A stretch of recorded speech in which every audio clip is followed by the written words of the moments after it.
প্রচণ্ড গরমে 108টা কলস জল দিয়ে স্নান করার পরে জগন্নাথদেব, বলভদ্রদেব ও সুভদ্রা মায়ের খুব আনন্দ হয়। আর এরপরেই ওনাদের খুব ঠান্ডা লেগে যায়। তাই স্নানযাত্রার পরেই এই জ্বর লীলাটা হয়। এটা একটা রহস্যময় ঘটনা। এক এক ভক্ত এক এক মনের ভাব নিয়ে এটিকে বর্ণনা করেছেন। এই সময় মন্দিরের দ্বার বন্ধ থাকে। জগন্নাথদেব এই সময় পাচক, তেতোপথ্য, মিষ্টি খিচুড়ি এই সব খান। এই সময় কোনো পাণ্ডা, কোনো ভক্ত কেউ জগন্নাথকে দর্শন করতে পারে না।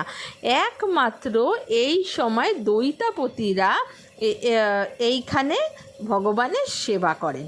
দৈতাপতি হলেন শবর রাজার বংশধর। নীলমাধব রূপে যখন ভগবান ছিলেন, রাজা বিশ্ববসু ভগবানের সেবা করতেন।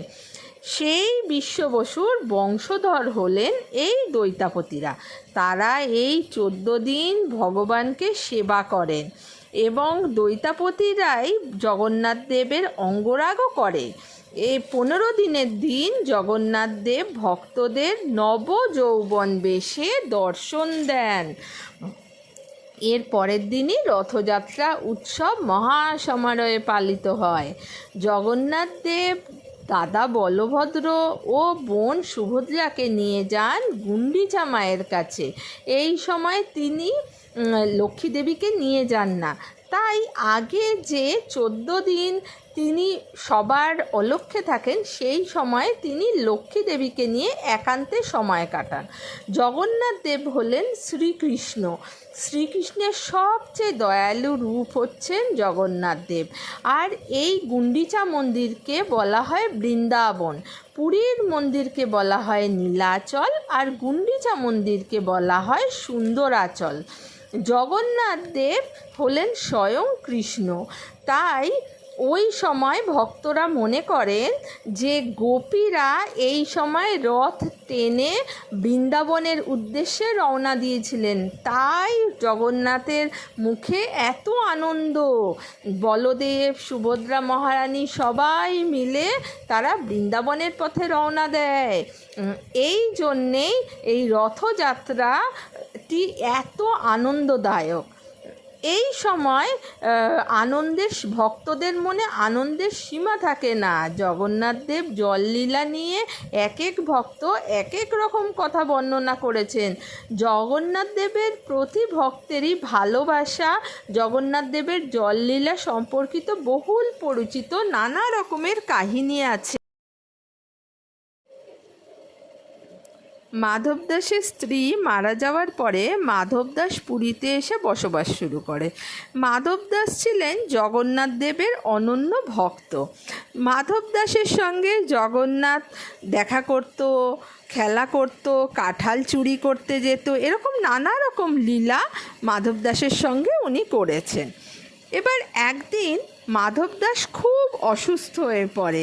আর মাধব দাস বিছানা থেকে উঠতেই পারে না, মল মূত্র সব বিছানাতেই ত্যাগ করতে শুরু করে।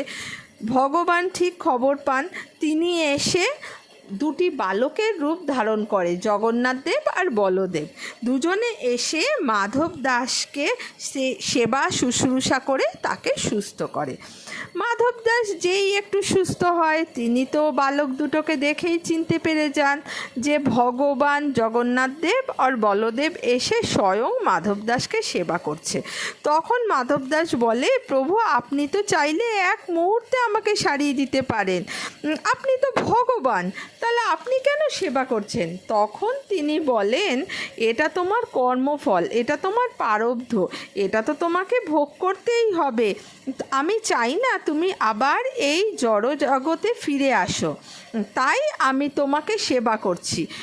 মাধব দাসের কথা শুনে জগন্নাথ দেব ভাবে যে আরও তো 15 দিন ওনাকে এই ভোগ করতে হবে।